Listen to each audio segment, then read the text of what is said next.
Hello everyone, आज के video में हम समझने वाले हैं मैथ्स पार्ट 2 यानी कि ज्योमेट्री के पेपर का पेपर पैटर्न।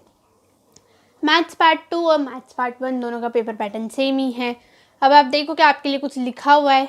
टोटल 40 मार्क्स का पेपर होता है। All the questions are compulsory. Use of calculator is not allowed. The numbers to the right of the questions indicate full marks. In case of MCQs, question number 1A, only first attempt will be evaluated and will be given credit. Basically, आप जब ये देखोगे, आप इधर देख सकते हो कि आपका क्वेश्चन नंबर 1A जो है filling the blanks tick the correct option है। तो बेसिकली आपका आंसर कैसे लिखोगे, आप क्वेश्चन नंबर 1A 1 लिखोगे, ये 1, और जो भी करेक्ट ऑप्शन है, सपोज ए करेक्ट ऑप्शन है तो आपको सिर्फ ए लिखना है वहाँ पे, या फिर ऑप्शन ए लिखना है। ऐसे लिखने पे ही आपको मार्क्स मिलेंगे। पूरा क्वेश्चन लिख के आंसर लिखोगे या फिर पूरा फिलिंग द ब्लैंक्स लिखोगे ऐसे, तो आपको मार्क्स नहीं मिलेंगे। और फर्स्ट अटेम्प्ट ही कंसिडर किया जाएगा, सेकेंड थर्ड अटेम्प्ट कंसिडर नहीं किया जाएगा। यानी एक बार लिख के मिटा दिया फिर और एक बार लिखा तो नहीं कंसिडर किया जाएगा उसको। जो पहला आपका अटेम्प्ट है उसी को माना जाएगा। फिर इसके बाद आप देखोगे draw proper figures wherever necessary. जब भी रफ डायग्राम बनाओगे पेंसिल से बनाना। The mark of the construction should be clear, do not erase them. जब भी आप कंस्ट्रक्शन करते हो, कंस्ट्रक्शन का क्वेश्चन जो है तो आप उसको पेंसिल से अटेम्प्ट करोगे, पहली बात। और दूसरी बात ऐसी कि जब कंस्ट्रक्शन का क्वेश्चन आप अटेम्प्ट कर रहे हो तब उस टाइम आप जब एक बार आपने कुछ भी बना दिया तो फिर आप उसको इरेज नहीं कर सकते। आपने उसको इरेज किया तो वहाँ पे मार्क्स कट हो जाएंगे, वहाँ आपको मार्क्स नहीं मिलेंगे। इसके अलावा और एक चीज़ जो ध्यान में रखनी है वो ऐसी है कि आप जब कंस्ट्रक्शन करो ना, पेंसिल को एकदम दबा के मत करो, हल्के हाथों से कर लो कंस्ट्रक्शन। अगर कहीं मिटाना भी पड़ा, बहुत टाइम कम है और मिटाना पड़ा, तो वो इरेज किया हुआ समझे ना। लाइट अगर हाथों से आप कंस्ट्रक्शन करते हो और लाइट पेंसिल का यूज़ करते हो तो। बाकी अगर आप श्योर हो आपके कंस्ट्रक्शन को लेके तो आराम से एकदम बना लो। फिर इसके बाद diagram is essential for writing the proof of theorem. Theorem लिखने के लिए डायग्राम बनाना कंपलसरी है। जब तक आप डायग्राम नहीं बनाते तब तक आप थ्योरम नहीं लिख सकते, या फिर आपके थ्योरम में 1 या 2 मार्क्स कट हो जाएंगे अगर आप डायग्राम नहीं बनाते तो आपका थ्योरम करेक्ट है। आपको थ्योरम के लिए गिवन टू प्रूफ डायग्राम ये लिखना ही लिखना है। इतना भी लिख दिया तो आपको कम से कम 1 या 2 मार्क तो मिल ही जाएंगे, और बचा हुआ थ्योरम लिखा तो बचे हुए मार्क्स तो आपको मिलने ही मिलने। अब आप यहाँ देखोगे तो क्वेश्चन नंबर 1A जो कि 4 मार्क्स के लिए है, तो 4 यहाँ पे MCQs पूछे गए। इसमें आपको कैसे आंसर लिखना है वो मैंने ऑलरेडी बता दिया। क्वेश्चन नंबर 1B में 4 क्वेश्चंस है जो कि 4 मार्क के लिए, ईच क्वेश्चन फॉर 1 मार्क। ये बहुत ही ज़्यादा सिंपल क्वेश्चंस होते हैं, 1 मार्क के, बहुत सिंपल होते हैं ये सब। और ये चारों क्वेश्चंस कंपलसरी है, यहाँ कोई ऑप्शन नहीं है। इसके बाद आप देखोगे तो आपको आता है क्वेश्चन नंबर 2A जो कि 4 मार्क्स के लिए होता है। एंड आपको यहाँ पे एनी 2 करने होते हैं। 3 दिए होते हैं, 3 में से कोई भी 2 जो आपको बड़े अच्छे से आते हैं वो 2 आपको अटेम्प्ट करने। अब यहाँ आप देखोगे तो आपको एक्टिविटी टाइप क्वेश्चन दिया रहता है, और ये क्वेश्चन क्या बोलते हैं, पेपर पैटर्न में कंपलसरी है। यहाँ पे कोई भी एक्टिविटी टाइप ही क्वेश्चन आएंगे, 2 क्वेश्चन जो भी कि एक्टिविटी बेस्ड होंगे, आपको अटेम्प्ट करने। 3 ऑप्शंस रहते हैं, तीनों में से कोई भी 2 करने, और तीनों ही एक्टिविटी बेस्ड होते हैं। और ये कंफर्म है, यहाँ पे कोई दूसरे क्वेश्चंस नहीं आते। शॉर्ट एक्टिविटी बेस्ड आएंगे 2-2 मार्क के लिए। 2 क्वेश्चंस आपको अटेम्प्ट करने हैं। आप देखोगे सारे क्वेश्चंस एक्टिविटी बेस्ड है। और एक बात, आपको ये डायग्राम बनाना पड़ता है यहाँ पे, और ये शुरू से लिखना पड़ेगा। सोल्यूशन जहाँ लिखा हुआ है, सोल्यूशन लिखने के बाद नीचे जो भी दिया है ना आपको सब लिखना होगा। Even a² + b² is equal to ab² + bc² is equal to ac²। ac² लिख के आपको यहाँ पे बॉक्स बनाना भी कंपलसरी है। फिर इसके बाद आप देखोगे ये और एक एक्टिविटी बेस्ड क्वेश्चन है। फिर आपका क्वेश्चन नंबर B आ जाता है 2 में, और यहाँ पे आपको कोई भी 4 क्वेश्चन करने होते हैं 5 क्वेश्चंस में से, और 8 मार्क का है। तो बेसिकली आपका हर एक क्वेश्चन 2 मार्क के लिए है, हर एक क्वेश्चन 2 मार्क कंटेन करता है। कोई भी 4 जो आपको ढंग से आते हैं वो आपको करने, 5 में से एक ऑप्शन है आपको यहाँ पे। एंड यहाँ पे भी ये फिगर बनाना आपको कंपलसरी, फिगर आपको बनाना पड़ेगा।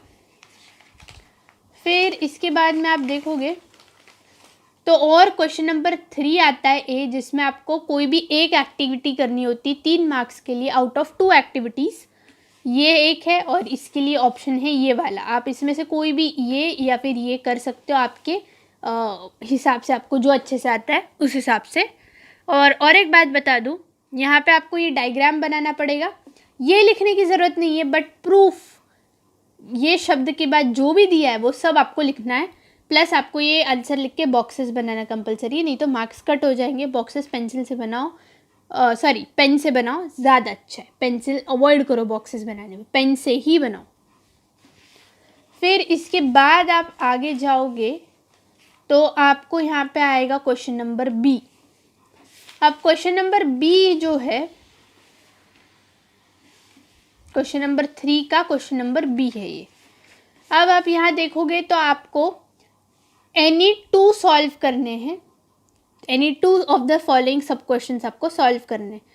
4 क्वेश्चंस दिए, 4 में से कोई भी 2 करने आपको। बहुत सिंपल है और ये क्वेश्चंस आपकी बुक में से ही आते हैं। बट यहाँ पे आप देखोगे तो आपको एक कंस्ट्रक्शन तो आता ही आता है यहाँ पे। 4 मार्क का क्वेश्चन, सॉरी 3 मार्क का क्वेश्चन, और 3 मार्क के क्वेश्चन में एक कंस्ट्रक्शन आता ही आता है।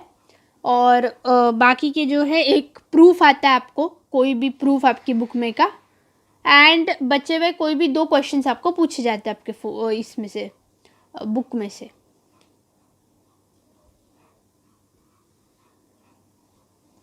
फिर आप देखोगे तो यहाँ पे आपका नेक्स्ट जो है क्वेश्चन नंबर 4 है, जो 8 मार्क के लिए। यहाँ पे आपको 2 क्वेश्चन करने होते हैं।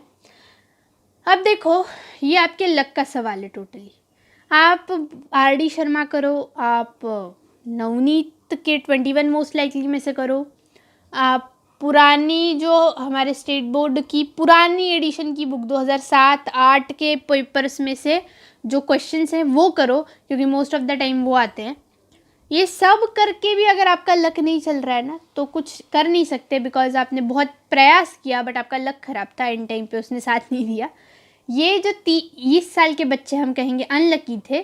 3 जो क्वेश्चन है, तीनों बुक के बाहर के क्वेश्चन है, एक भी बुक के अंदर का क्वेश्चन नहीं है। मैथ्स 1 और मैथ्स 2 दोनों में ही बुक के बाहर के क्वेश्चंस आते हैं, बट वो क्वेश्चन नंबर 4 और क्वेश्चन नंबर 5 में आते, बाकी पूरे पेपर में बाहर के क्वेश्चंस नहीं आते। अब क्वेश्चन नंबर 4 हाई वेटेज का है, 4 मार्क के 2 क्वेश्चंस है। तो basically most of the time क्या होता है, क्वेश्चन नंबर 4 में 2 क्वेश्चंस आपके बाहर से आते, एक क्वेश्चन आपका बुक से आता है। और ऐसी कंडीशन है ना, तो क्वेश्चन नंबर 5 में दोनों जो क्वेश्चंस आते हैं वो सारे क्वेश्चंस बुक से आते हैं। और क्वेश्चन नंबर 5 बहुत इजी होता है हमेशा, कोई भी पेपर देख लो। इवन ये पेपर में ये तीनों क्वेश्चन बहुत डिफिकल्ट है, बट क्वेश्चन नंबर 5 बहुत ईजी है। दूसरी बात ऐसी है, दूसरा केस ऐसे हो सकता है कि आपके क्वेश्चन नंबर 4 में एक क्वेश्चन बाहर से आए, 2 बुक से आए, और क्वेश्चन नंबर 5 में दोनों बाहर से आए। तो दोनों बाहर से आएंगे बट दोनों ईजी होंगे। या क्वेश्चन नंबर 4 में एक बाहर से आए, 2 बुक से आए, क्वेश्चन नंबर 5 में एक बाहर से आए, एक बुक से आए। अब आपका इन तीनों में से कोई भी केस है तो आप थोड़े बहुत लकी हो, आपको कुछ तो लिखने का मौका मिल जाएगा अगर बुक का करा हुआ है। अब यहाँ बच्चे बहुत अनलकी थे। एक तो टाइम थोड़ा कम पड़ता है, क्योंकि डायग्राम बनाने हैं, बॉक्सेस बनाने हैं, ये करना है, वो करना है, सब बहुत कुछ करना है। बाकी बात ऐसी है कि 3 क्वेश्चंस हैं और तीनों ही बुक के बाहर के हैं। एक चीज़ रेकमेंड करूँगी कि अभी से साल की शुरुआत से ही बाहर के क्वेश्चंस करने लग जाओ। बाहर के रोज़ कम से कम 25 क्वेश्चंस करो, बाहर, बुक के बाहर के। बुक के अंदर का तो करना ही है, बुक के बाहर का भी करना है। बहुत सारे क्वेश्चंस अटेम्प्ट करोगे तो शायद वैसा कोई सिमिलर क्वेश्चंस अगर पेपर में आए हैं तो तुम्हारे लिए बहुत अच्छा है। मैं रेकमेंड करूँगी कि RD शर्मा में से करो, और टारगेट, नवनीत, इनको रेफ़र कर लो थोड़ा बहुत। अब भले ही वो CBSE है बट क्वेश्चंस उसमें से आते हैं। एंड मोस्ट इम्पॉर्टेंट थिंग जहाँ से आप कर सकते हो वो है आपके 2007 के पेपर, 2008 के पेपर, पुराने जो पेपर है ना, एकदम पुराने, वो पेपर्स जो है उन्हें सॉल्व करो। उसमें से जो इम्पॉर्टेंट हार्ड क्वेश्चंस है वो करो, वहाँ से आते। बिकॉज क्या किया है ना स्टेट बोर्ड ने, बच्चों को ज़्यादा लोड ना हो इसके लिए बुक में से बहुत सारे क्वेश्चंस हटा दिए एकदम से, और इजी इजी जो है वो क्वेश्चंस रखे बुक में। और अब वो पूछते पुराने सिलेबस में से, पुराना जो उनका बुक थी उसमें जो सिलेबस था उसमें जो क्वेश्चंस थे वहाँ से वो पूछते मोस्टली। तो वो पुराने जो पेपर है 7-8 के वो मिल जाते हैं ऑनलाइन आपको, तो वहाँ से कर लो तो ज़्यादा अच्छा रहेगा तुम्हारे लिए। क्वेश्चन नंबर 5 अगेन 3 मार्क का रहता है। पहला और दूसरा क्वेश्चन आप देखोगे, कोई भी एक करना है आपको, ऑप्शन है आपको 2, ये दोनों बहुत इजी क्वेश्चंस है, कोई भी कर लो, बढ़िया है। यहीं आपका पेपर ख़त्म होता है। एंड इस साल मैं कहूँगी मैथ्स 2 का पेपर डिफ़िकल्ट था, बट मैथ्स 1 का बहुत सिंपल था, कोई भी बच्चा easily out of out score कर सकता था। अगर वो अराउंड आई थिंक 80-85% के अराउंड भी है तो वो आराम से 40 आउट ऑफ 40 मार्क्स स्कोर कर सकता था, इतना इजी पेपर था। अब मैथ्स 2 का पेपर थोड़ा सा डिफ़िकल्ट था, तो उस हिसाब से आप अंदाज़ा लगा सकते हो ज्योमेट्री जो है वो अलजेब्रा से थोड़ा डिफ़िकल्ट है। ऐसे भी मैथ्स 2 थोड़ा सा मैथ्स 1 से थोड़ा सा डिफ़िकल्ट है, तो उस पर ज़्यादा ध्यान दो, मैथ्स 1 को थोड़ा सा कम टाइम दो। मेरा मतलब ये नहीं है कि उसको इग्नोर करो, बट थोड़ा सा ज़्यादा ध्यान मैथ्स 2 पे दे दो अभी से ही, वो थोड़ा ज़्यादा डिफ़िकल्ट है। अब हम नेक्स्ट वीडियो में देखेंगे मैथ्स 1 का पेपर पैटर्न। तो मिलते हैं नेक्स्ट वीडियो में। वीडियो को लाइक करना, चैनल को सब्सक्राइब करना और दोस्तों को चैनल के बारे में ज़रूर बताना। Thanks for watching.